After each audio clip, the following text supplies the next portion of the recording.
porque mal que bien algunas ramas productivas tradicionales del capitalismo necesitaban preservar algunos rasgos de la naturaleza.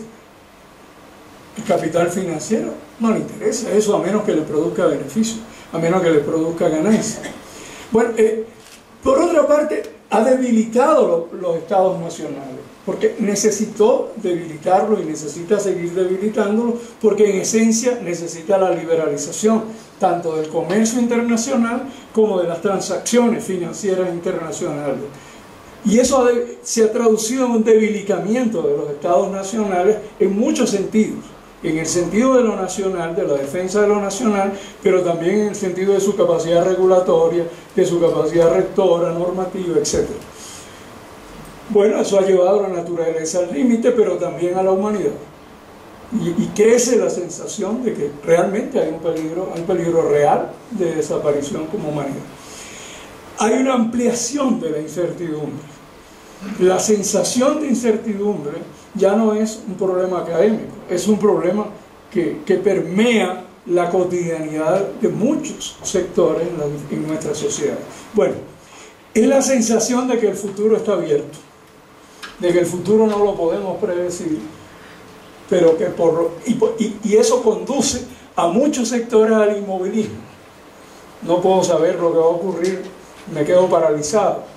Pero a muchos otros los conduce a movilizarse y a tratar de ser un actor que protagoniza en esos procesos en función de tratar de reorientar ese futuro que está abierto y que es impredecible. Bueno, una de las expresiones del predominio del neoliberalismo fue el llamado Consenso de Washington, que lo traigo a colación a propósito del impacto sobre las políticas sociales y de salud.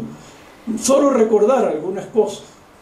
En esencia, la idea es que el Estado era el problema, el mercado es la solución, el mercado es quien debe producir equidad.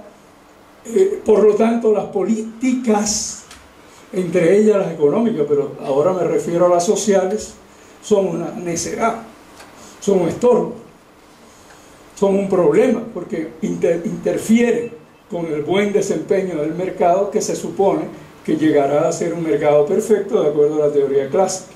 Los economistas no gustan decir neoliberalismo, ellos dicen neoclásico, a esta manera de mirar las cosas. Entonces, las llamadas políticas sociales en realidad son caracterizadas por el minimalismo, porque la tesis del minimalismo del Estado, lo que se traduce en la focalización versus la universalización, y a su vez la temporalidad. ¿Por qué temporalidad? Porque una idea central, un dogma de fe de esta forma de mirar el desarrollo es que una vez que la economía crezca, gotea, derrama, y entonces en Dominicana decimos borronea. O sea, porque los pájaros cuando comen caen borrones, ¿sí? Borronean, gotea, derrama. Y la idea es que cuando la marea sube, todos los barcos suben. Entonces hay que apostar todo al crecimiento económico, no importa las consecuencias, porque una vez que crezca, todos vamos a mejorar. Es un dogma de fe. Por lo tanto, lo que necesitamos como políticas sociales siempre es algo temporal, mientras crece la economía. Y focalizado al menor costo posible, incluso la mayoría de las veces financiado por préstamos internacionales que tienen una duración finita. Bueno, la idea de imposición de la racionalidad del mercado en todo el campo de lo social, así no era, eso es nuevo.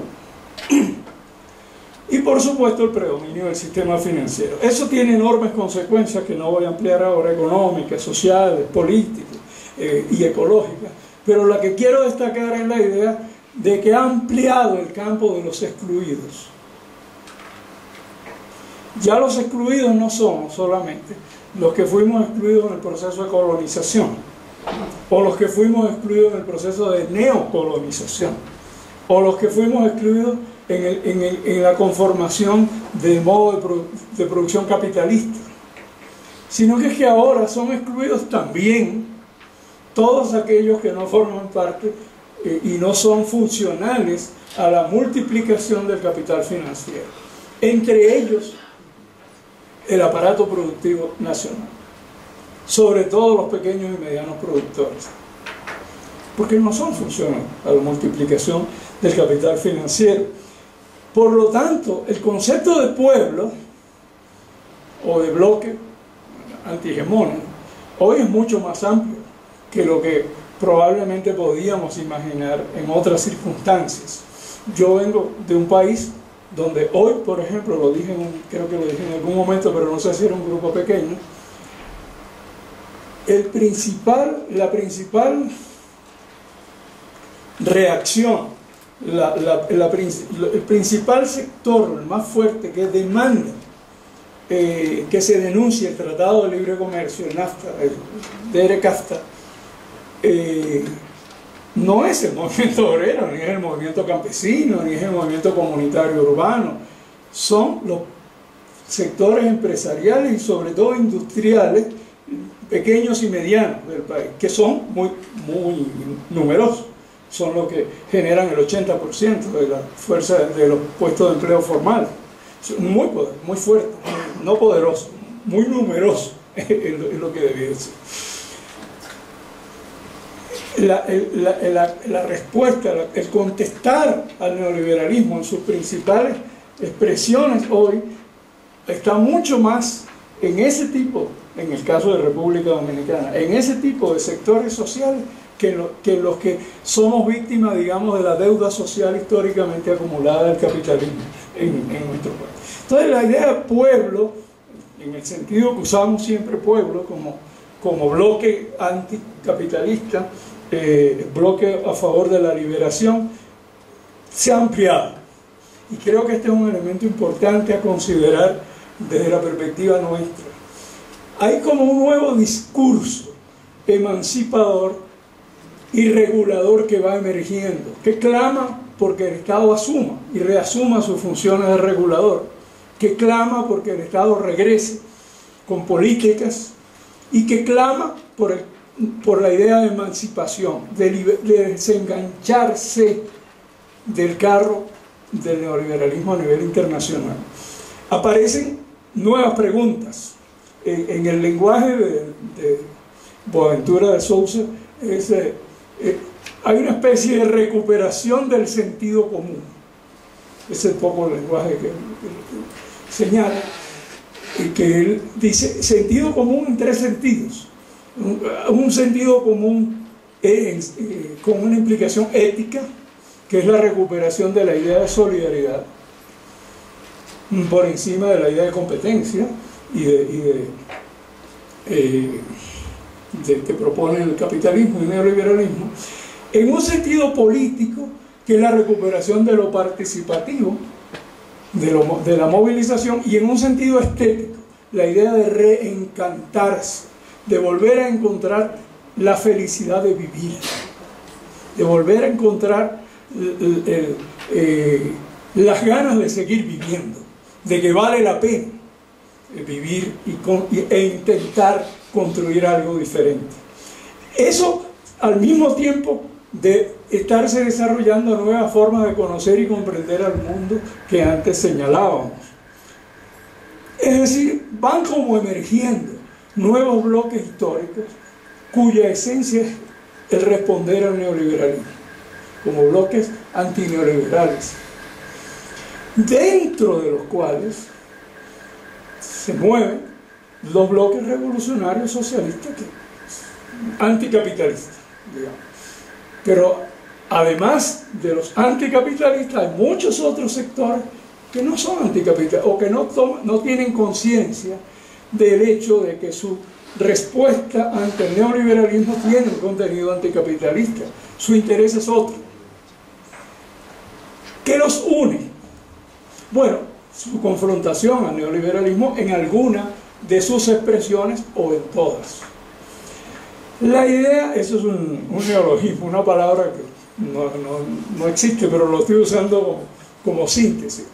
La idea de neodescolonización, o sea, que no es solo la idea de descolonizar como se usa aquí en Bolivia, en el sentido deseuropeizarse, de recuperar las tradiciones, las culturas y valores tradicionales, conocimientos ancestrales, etc., sino es también la idea de romper con esa cultura uniforme internacional, la idea de recuperar lo nacional, etcétera, etcétera.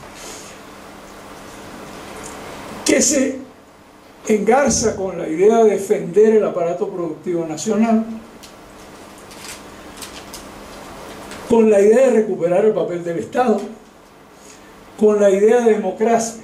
Esto es importante porque, no ahora, pero en algunas épocas de la historia de América Latina, cuando predominaron a nivel internacional determinadas concepciones del desarrollo, nos llenamos de regímenes antidemocráticos, dictatoriales, abusadores, negadores de los derechos humanos. Pero este nuevo bloque antineoliberal reivindica la democracia, no reivindica la supresión de los derechos humanos o el autoritarismo. Reivindica la idea de participación, de movilización, de protagonismo, y la paz. Es un componente importante del discurso común de estos movimientos antineoliberales, es el tema de la paz. También la idea de defensa de la naturaleza, de un nuevo ambientalismo. Pero el tema de la paz y la convivencia ha ido emergiendo como importante en la medida que el belicismo pasa a ser una de las características más marcadas del neoliberalismo en la actualidad. Es decir, la intolerancia en términos culturales y el belicismo en términos de agresión a los procesos que intentan desengancharse de ese tren. Bueno, lo que estoy tratando de sustentar la tesis es que están emergiendo lo que tal vez podríamos llamar como estados de transición, al menos en América Latina. No son exactamente estados típicamente, de los que históricamente hemos conocido, típicamente vinculados a la idea de reproducción del capital. Tampoco son estados socialistas, tal vez con excepción de Cuba, pero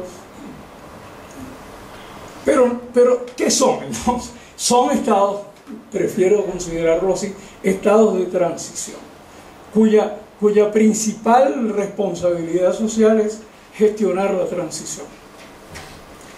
¿Transición hacia dónde?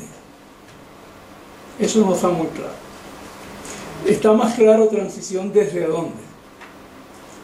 Transición desde el neocolonialismo, transición desde el neoliberalismo, transición desde el autoritarismo, transición desde el belicismo, etcétera, transición desde la agresión ilimitada a la naturaleza, transición desde la tecnociencia.